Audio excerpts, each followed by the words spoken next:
everybody, and welcome to a really, really special episode of Yeah, We Read It. My name's Laura. I'm one of your hosts. My name's Meggie, and I'm the other host. And those of us, you who've been with us for a while, might remember season 3, we read the Private series. Those of you who, if this is your first episode listening to us, our third season, we read the Private series.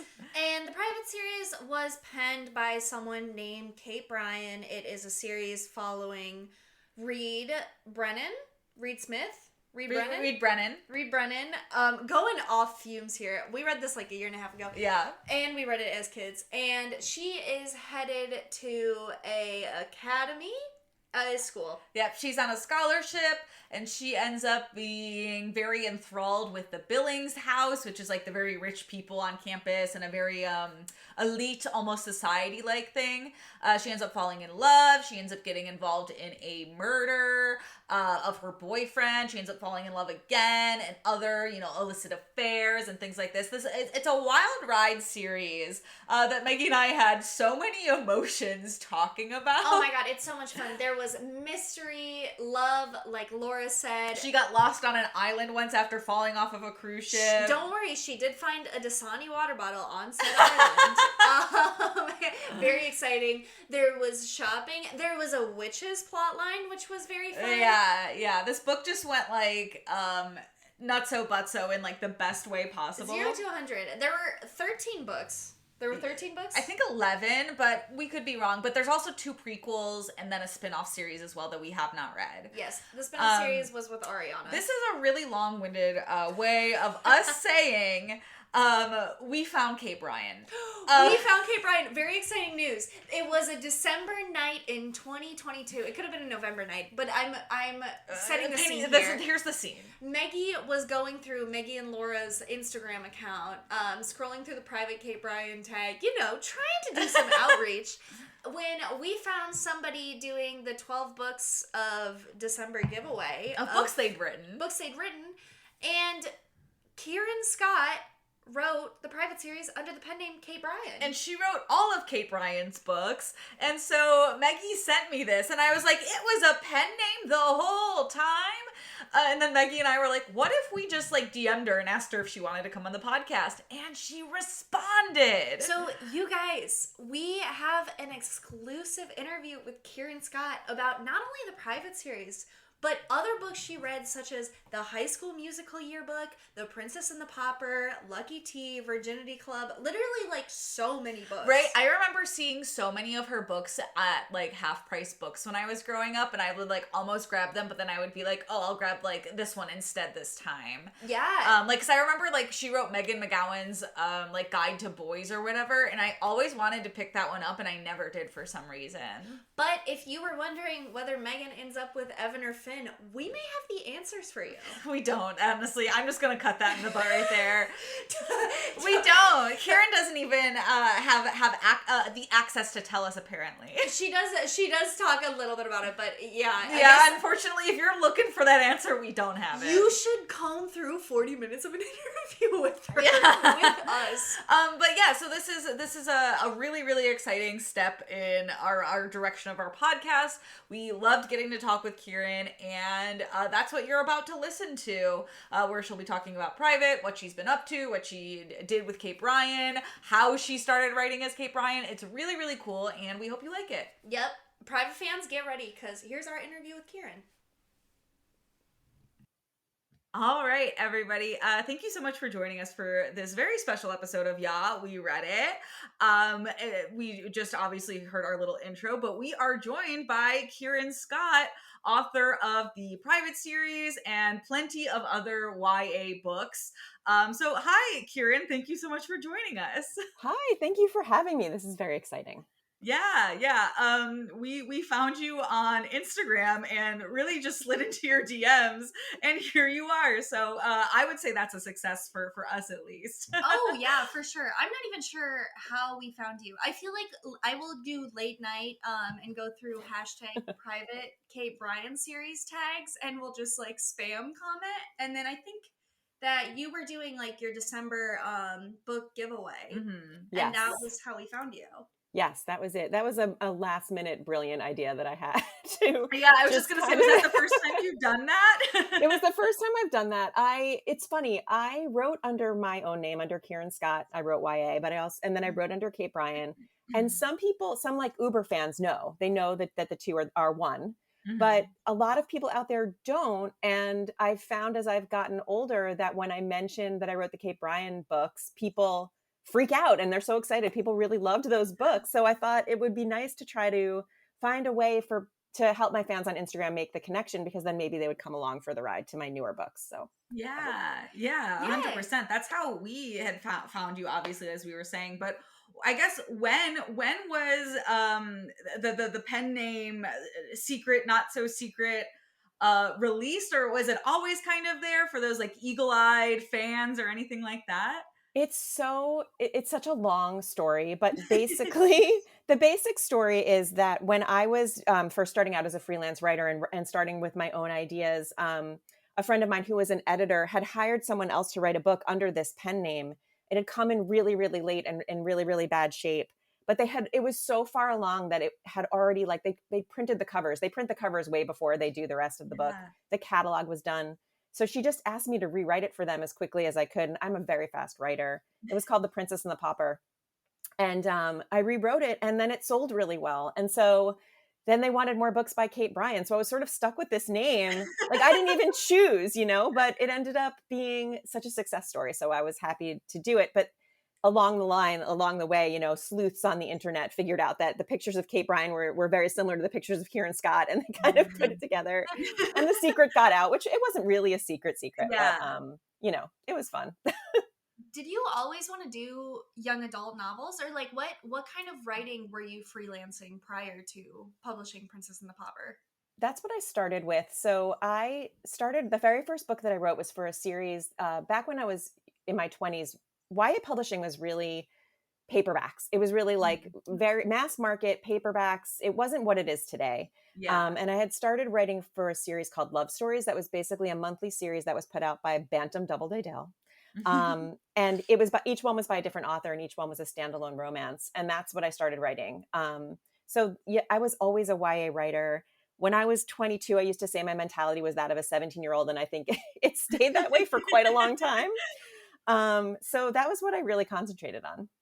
Awesome. Oh, that's so Awesome. cool. Yeah. I also really love that your pen name was just kind of like a here, have it. And you're going to kind of keep using it now because you're good at it. Sorry. Like, I Yeah. know, you're stuck with it forever. I still have booksellers at indie bookstores who call me Kate when I walk in the door. oh my gosh, that's so Oh my funny. goodness. Wait, so was The Princess and the Pauper the first book that you got published, or was there a different one? It was the first one under Kate Bryan. I think the Okay. first hardcover novel I published was under my own name. It was called Jingle Boy. It was a Christmas book. Um, Oh. and it was under Kieran Scott. But before that, there were plenty of these like paperback novels. I Mhm. wrote for the Sweet Valley High series. Oh my gosh. What else did I do? I did a lot of like quiz books for Disney and stuff like that. Anything to pay the rent. Yeah. Yeah, yeah. We saw on your 12 days of giveaway, you wrote the High School Musical yearbook, which is awesome that you got to do that. I Yeah. I must have seen that movie 700 times just writing that book. Yeah. Well, I know I read the private series growing up. I also read the private series growing up. Laura did as well. I think Yeah. I read Princess and the Pauper and also Lucky T.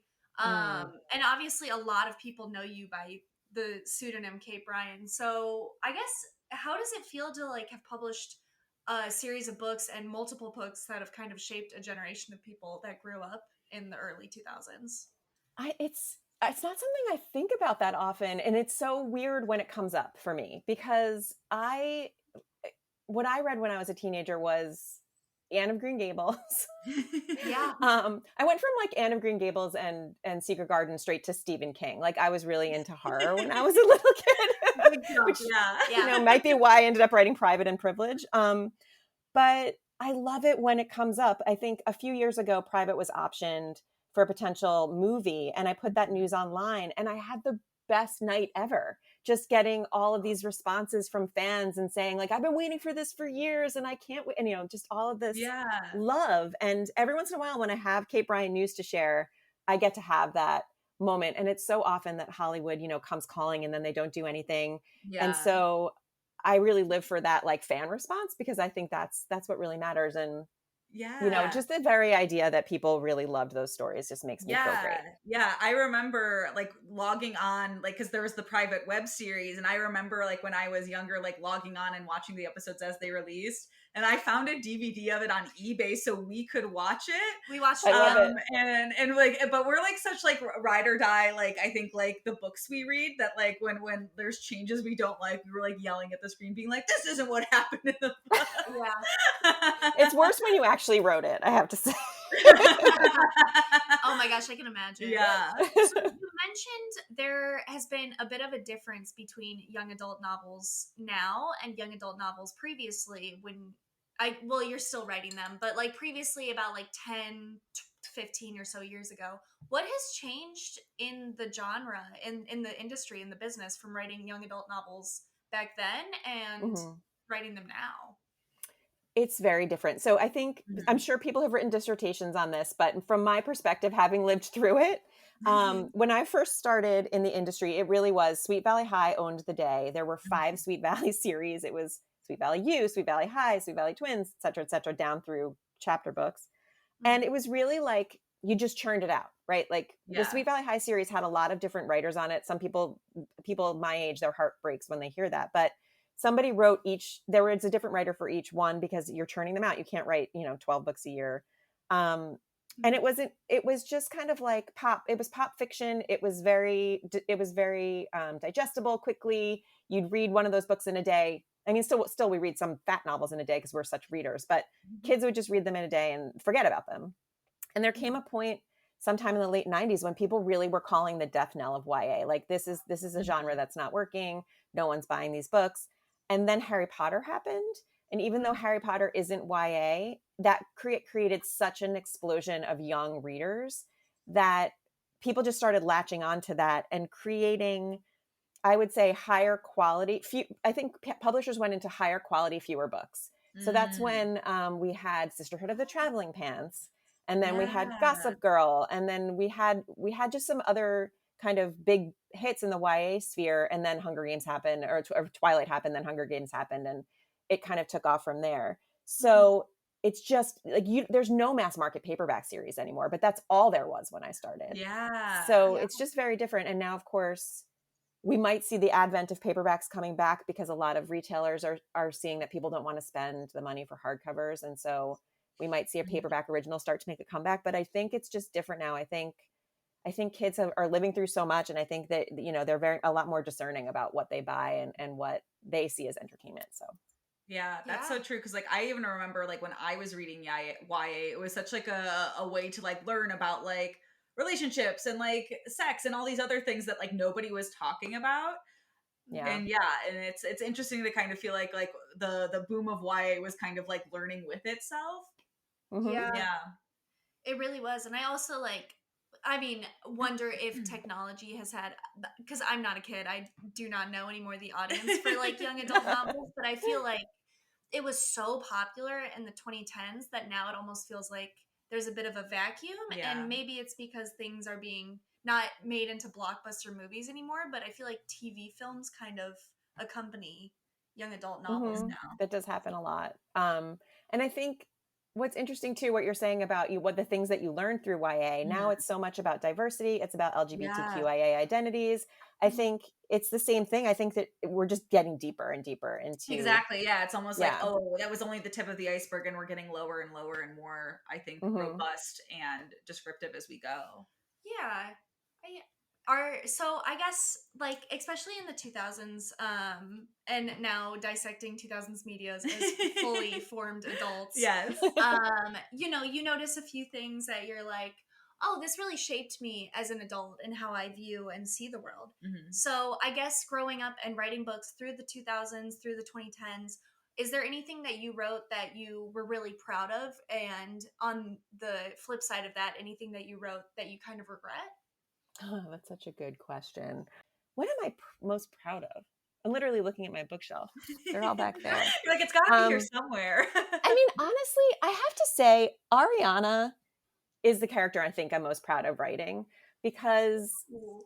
she was my polar opposite, you know, like, Yeah. but I loved her and people loved her so much. Like I get more fangirling over Ariana than any other character I've ever written. And I think it was because I just leaned into that so hard.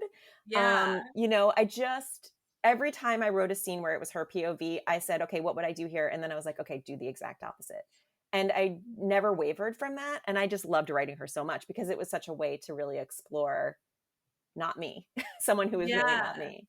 Yeah, no, I think we really loved Ariana too, and we talked a lot about the way she was written because it was like the drop of her being, you know, insane in like the fourth book of the private series was so awesome. And like, because obviously I'd read it before, so I remember that happening, so I was like going through in a different lens reading it now. And it was so cool to be like, oh my god, there's just always been something off about her, and you are like picking up on these just like weird bits and pieces until it fully comes crashing down. Yeah, and I always felt like she was very nuanced in the fact Yeah. that she had like very two sides to her. Mhm. And I love that you had such a good time giving her that depth because Yes.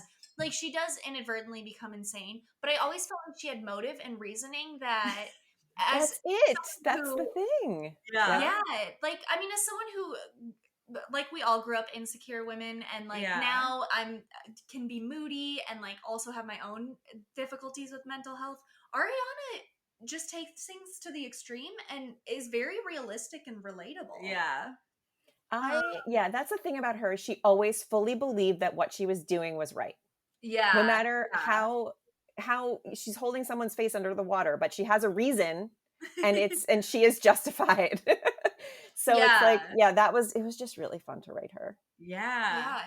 So, did you have in mind then, when writing the private series, that you were going to do a spin-off of Privilege with her as the main character? Or did that like come up that you were just enjoying her so much that you had to flesh out? It actually Oh, came no. from the publisher. Um, Interesting. she had so many fans that they called me one day and they said, "What do you think about this?" And I was like, "Oh my god, please, let's do it right now." Yes, that's Um, awesome. yeah, she was the one who was popping for everybody, and I think they enjoyed reading her too. So I think they wanted more of her. And I think at that point we'd sort of written her out because she was blamed for the murder and she Mhm. ran, as I recall. Yeah, Mhm. so they just wanted to bring her back. So Oh my there gosh. that's how Privilege happened. That's awesome. Wow. Okay, I'm excited about this question because like in a world of like reboots and revisiting things, have you ever considered kind of diving back into the world of Private or any of the other characters you've written, maybe in adulthood or later in life? I've definitely considered going back to Megan Mead's Guide to the McGowan Boys. I don't know if Yeah. either one of you read that book, but that is the second biggest seller I've ever written. And Mhm. everyone just wants to know which boy Megan chose.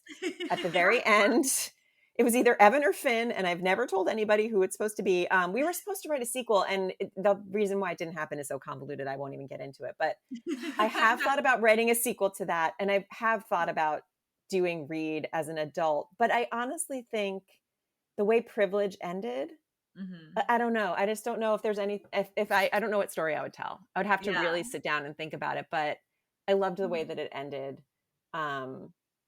And I loved that Noelle and Reed were both there. Like, I don't know. Yeah. To me, it was very full circle. Yeah. That's fair, yeah. And I do feel like with like the private series and Privilege too, you work yourselves into mysteries that are obviously, like you said, maybe inspired by Stephen King and what you've done. So in writing the private series and writing those books and constantly having to up the stakes, how would you write yourself out of those situations, and what were steps that you took to get the characters into those situations? Yeah, that's a good question. So with writing, I don't know. Someone once told me that the best thing you can possibly do is write down 10 scenarios and pick the craziest one. 10 scenarios of what can happen next, and then pick the craziest one. So that's what I used to do when I was writing Private, to get myself out of situations, because I really did. Like there was a whole book, I think, where Reed was like locked in a cave or something, with like on a deserted island. I don't. Oh, yep, yep, yep. That's We remember that one. Paradise Lost. Yes. Thank you. Yes, I was trying to remember. I'm like, yeah, and I remember my editor editor really wanted her to just be alone for the entire book. And I was like, people read these books because they love the shoe shopping scenes too, like she can't just be in a cave the whole time. But anyway, yeah, that was an exercise that I did a lot writing private. And you'd start with things like, oh, she finds a door. But then you would end with things like she has to pull off her fingernails to like do something, like get out. And then you'd pick one. But for getting into the situations, I have to say I was very lucky to have a few different editors along the way on private, and they would brainstorm with me for those mysteries. And whereas I would always have like an inkling of what I wanted to happen next, brainstorming with these editors really got me, it really opened us up to really cool and crazy things. So they helped a lot along the way. Awesome. That's so cool. Did you have any scenario writing the private series, if you can remember, because I know that this was a while ago, that were your like favorite scenario to kind of flesh out, or any kind of like subplot that you were like, God, that was really fun to write when writing the private series? Oh my gosh. Let me think. It's so funny that I remember like very little snippets as if I was actually there. So I have to say, I love Thomas, even though he was such a jackass. And I loved writing him so much because, again, like everything that came out of his mouth was something that either had been said to me by a smarmy boyfriend, or I could imagine a smarmy boyfriend saying to me. So I really loved writing him. And I was kind of sad that I had to kill him. And like, that was my thing. I just didn't, I literally wanted to name my first son Thomas, but we ended up not doing that. Sweet. But then once he was gone, I loved writing Josh. So I will say Josh is based on my husband, and we were like really like courting when I was writing it. And we got married in 2004, like right in the midst of all of it. And he is my husband's name is Matt. So Josh is Matt is Josh. Every time I read it, I'm like, oh my God, this is clearly like the beginnings of this relationship. So I will say the boys, I really was proud of them, and I enjoyed writing them. Like plots in specific. I loved when we brought in Noelle's half sister. I loved that. I think that was book 5. Is that book 5? Oh my gosh. But later. It might have been later. Like when they got into I have like the first 4 over there. I think it was book 5 or 7. Because we did a casting call online for a model for that character, and then I got to go to the photo shoot, which we did up at Columbia in New York. Oh, cool. And so she was like a brand new model. She'd never modeled before, and I was still writing the books when I met this girl who played her on the covers, and I ended up like changing her character a little bit based on her personality. It was just kind of fun. That was fun. A fun moment. Yeah. Oh, that's great. Yeah. So I think you mentioned earlier too, you were kind of in like your early 20s, maybe like mid 20s when you started writing young adult novels. I'm not sure how old you were when you were writing the private series, but how did it feel to kind of be into young adulthood and then having to revisit and flesh out high school characters? Was that hard at all? It wasn't that hard for me because, again, like I think Arrested Development was a thing that was going on with me. All of the things that I like to watch, all the things I like to read, we actually had magazines back then. I was still buying the teen magazines and like Teen Vogue and 17 and stuff, and watching Disney Channel. Like my husband and I used to actually watch Saturday morning Disney Channel, like Wizards of Waverly Place and Hannah Montana and stuff like that. Like, that's what we did for fun. So it wasn't tough for me then. I would say it's much more difficult now because I feel like, at least when I was in my 20s, life hadn't changed that much for teenagers. Now it's just entirely different. Like the things they have to worry about and the things that they go through. My son is actually 15 now, so I'm getting to experience it as a parent, and it's just totally different. It's hard to imagine what goes on in their brains, honestly. Yeah, 100%. Shifting gears a little bit, because when we were going through your 12 days of Instagram, just as you were posting them, you talked about your book, The Virginity Club, that had gotten banned from some libraries. I'd love to hear more about like that. When did you find out it was getting such a big reaction, and what was it that like kind of processing that? It was bizarre because I am such a prude. And I mean, honestly, I really couldn't believe it. So we wanted to call it the Virginity Club in the beginning. The publisher said no. So we called it the V Club to start. The hardcover was called the V Club. Mm-hmm. And it was really a very innocent book. And I think and again, this is hard for me. I'm sorry, because it's hard to remember, but I Oh my gosh, believe no two worries. characters did lose their virginity in the book, but totally off screen. And honestly, I'm 99% sure they regretted it. Like, it was so like the message of the book was basically like, don't do it, like, That's but I so guess, funny. yeah, I guess because there was sex and there was mention of sex and talk about it, some libraries just really were not comfortable having that Wow. on their shelves. And then the publisher completely pivoted when they put it out in paperback. They called it the Virginity Club. And there was a trade paperback and a mass market, which didn't happen often back then, but Mhm. they did all three versions and it sold pretty well. So Wow. I That's love that. incredible. That's awesome. I think it was when So it came out in paperback that I found out that it had been banned. And my publisher Oh, let me wow. know. But it wasn't like it is now, where like we didn't really have social media to the extent we yeah. have now. So it wasn't like it was all over the place. It was just something I knew and I just kind of Yeah. shrugged. Yeah. That makes sense. Yeah. So, we've talked about a lot of the books you've written, and Mhm. it's obvious you have a big library of titles that you've produced. What kind of motivates you to like keep going in terms of like writing and mass producing so much content? I can't not write, I think. Mhm. And it's sometimes I feel like it's a chore. And then when I actually sit down and start writing, I'm just like, oh my God, this is so much fun. Like, why did I think this was a chore? Um, it's a thing that's ingrained in me. I've been writing since I was really little. I always say my first story was published when I was 6 in our school newspaper about animal crackers that came to life. Um, and then I have a lot of partial YA novels that I wrote in high school that are like the first 3 chapters of my love story with whoever I was crushing on at the time coming to life. Um, it's just something I've always done. And then when I was in college, I thought I wanted to be a reporter, and I took all these like magazine writing and newspaper writing, and then I was such an introvert that I had a hard time interviewing anyone, and I literally made up the stories and Mhm. got A's. Yeah. Don't tell anyone. I'm just kidding. It was a long time ago now. So I realized I'm a fiction writer. Now it was always something I did for fun. Now it's definitely something I do for work. I have a lot of ideas all the time. There are a lot of ideas on my computer that I've not even touched.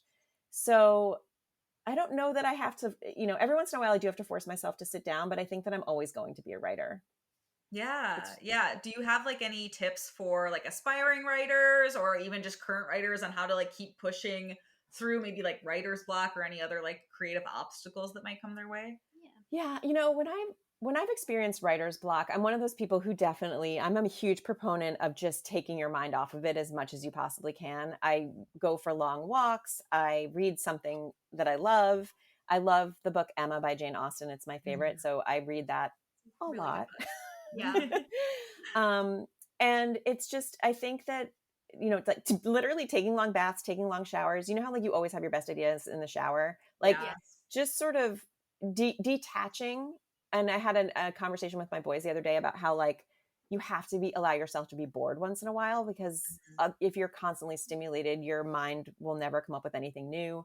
Just things like that. And then I really am also a big proponent of like, if you feel like you can't write, still sit down and like write a bad sentence, and then just like write a bunch of bad sentences, and eventually maybe you'll write something good, and then you'll get into the flow. It's like exercise. You have to like force yourself to do it, and then you feel so much better once you've done it. Yeah, I think it's like what you go back to, like when you said like writing can feel like a chore sometimes until you sit down and you're doing it and you're like, "Oh wait, this was so fun." Right. Yeah. Even if one brilliant line comes out, you've gotten somewhere.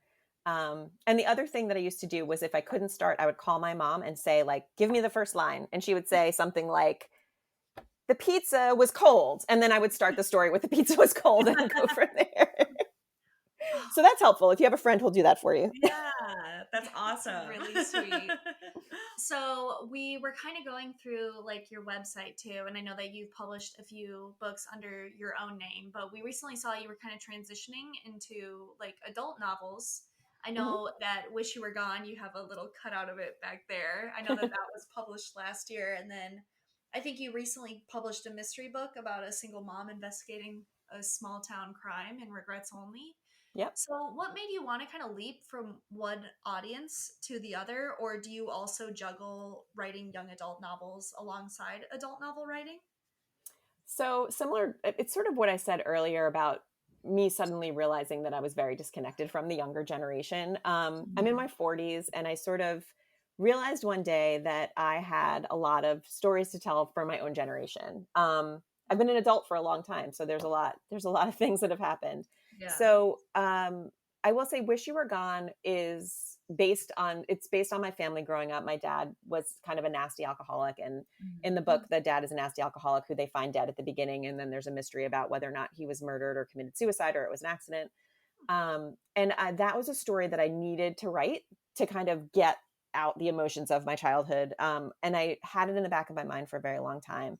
And then my father passed away, and all of a sudden I started writing. So I think that was just a moment that I just kind of had to do that book. And it was a long, long process. It took a few years to get it right. But I'm really proud of that book because Mhm. every time I read the end of it, I cry. Like, it's just very, it's very Oh, emotional for me. yeah. Um, but when we sold it, it was a 2-book deal. And then the second book I had to write during lockdown. So that was an interesting experience because that book to me is really me. Aside from, I love writing mystery, so it was always going to be a mystery, but it was also me really trying to go to parties through my book and go to, go to meet, go like have Halloween and have it be normal. And like, I Yeah. wrote all these fictional scenes where I was like, that was me getting out of my house through fiction, which was really kind of an interesting thing. And I really thought it sucked, but people seem to like it. So good. Yeah. um, but yeah, it's more for me. I'm enjoying. It feels very freeing to me to be able to write adult fiction and Yeah. explore all like the things that adults feel and go through and regret and remember and all of that. Yeah, I find that really interesting that Wish You Were Gone was partially autobiographical because I know for like right now I'm reading The Art of Memoir by Mary Carr, and she writes that you're supposed to write the hard thing first, like the Mhm. hard scenes. It's like you're not going to put it off. You're going to write the hard thing now. That's like Hmm. really traumatizing and like haunting the back of your mind. So that's Mary Carr's kind of advice for like writing the really traumatizing, hard things in your life. I guess what was kind of like your process of like not getting completely consumed by the past Yeah. when writing a bit about it and turning it into fiction? So I managed to. It's a multi POV book, which is Mhm. my favorite type to write, and I managed to make it not all about the family. So there are two characters who are not part of the core family, two friends of the mom. And I think that being able to take a break from writing what was going on inside the household and writing their points of view and having them have totally separate concerns and separate things going on Mhm. helped me then kind of reset and go back to writing about what was going on inside the house. I also sort of Mhm.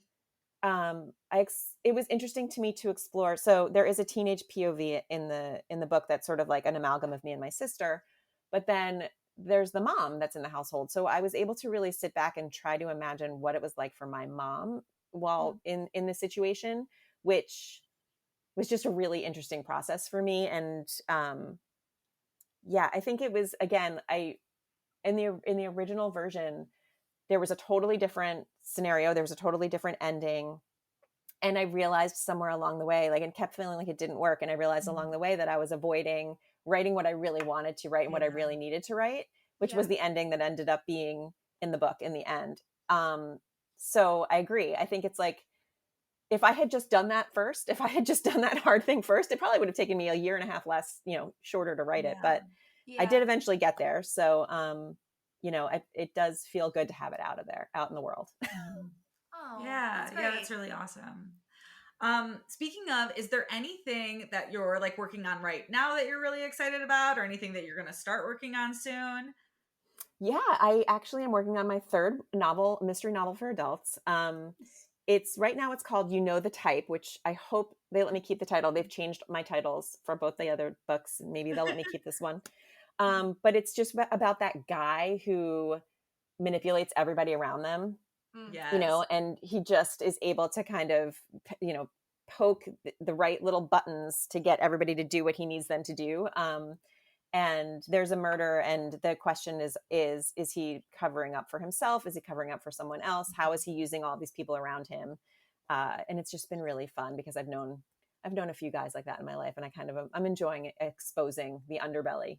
Yeah. Oh, Yeah. yeah. Speaking of like writing mysteries, I've heard that sometimes the best way to write a mystery is like figure out like the who did it first, or like the answer, and then work backwards. Would you say that that is true for when you're writing mysteries, or do you do kind of discover them as you go? I always have to know who did it. Like I Right, can't. yeah. Always, I have to, because otherwise it's like, what red herrings am I putting in, and what clues will I need Yeah. to set, and then how can I confuse the reader? If I The only thing is that with Wish You Were Gone, like I said, originally it was a different Mhm. murderer, and then I had to unravel some things when I rewrote it. But that's the only time. Every other time I've done it, I've known exactly who the bad guy is. That's so funny. That's awesome. Yeah, I love that mystery has been a theme in your books, both past and present. That's I great. think, like, with Private, it's funny. Private actually came about because Gossip Girl was so popular at the time, Yeah. and everybody was looking for their own Gossip Girl. And I was actually friends with Cecily von Segazer at the time, and so my publisher said, "We really want to have a series from you, like Gossip Girl." And I said, "I can't just rip off Gossip Girl like that. That's A, it's cheap, and B, she's my friend. Like, I can't do that." So I said, "I'll only do it if we can do a murder mystery." And that was what sort of set it apart. So that's how Private Oh, came to that's be. so cool. Oh my god, I That love I do that. love that. That's so awesome.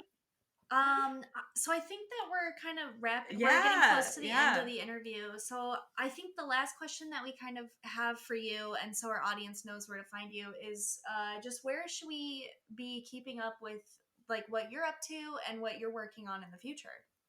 Yeah, so Instagram is the one social media that I enjoy being on. So Kieran Scott Author is my Instagram. I do have a TikTok account I've never posted on, and probably never will, but it's the same. If I ever do start, that's where you can also find me. And, I'm on Facebook. I do have a website. You can find me in any of those places. So yeah. Awesome. Awesome. Well, thank you so much again for talking with us today. This was so great getting to learn more about your writer experience Yeah. and how you do things, and what you're working on and how you feel about things you've worked on in the past. So thank you so, so much for doing this. Yeah, we really, really appreciate you sitting down with us. Yeah, this was a Thank great you for interview. having me. This was really Yay. fun. Thank you. Of Yeah, no course. problem. But yes, listeners, keep up with Kieran at Kieran Scott Author, like she said, and on her website. And it sounds like we've got some more mysteries coming. So stay tuned for those.